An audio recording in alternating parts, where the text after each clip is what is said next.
ஒரு நாள் வெள்ளைக் கொக்கு தனது மனைவியுடன் ஒரு சிறிய கொக்கு குட்டியை பெற்றது. முழு கூட்டத்திலும் மகிழ்ச்சியின் அலை பரவியது. எங்கும் பேசு பொருளாகியது. புதிய தலைவன் பிறந்துவிட்டான். பார், காலு அண்ணா, என் மகன் உங்களையே போல இரும்பு போல வலிமையானவன். இதைக் கேட்டதும் கருப்புக் கொக்கு கொதித்து எழுந்தது. புதிய தலைவன் என்றால் என்ன? என் முறை எப்போதாவது வரும் என்று நினைக்கிறீர்களா?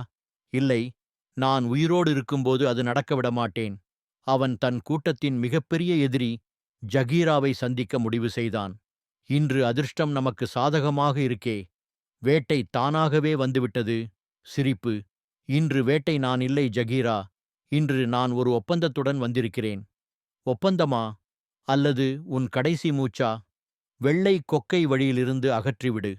அதற்கு பதிலாக முழு கூட்டத்தையும் ஒன்றொன்றாக உனக்கே. சிரிப்பு. நீ கொக்கு இல்லை, நீ ஒரு பாம்பு.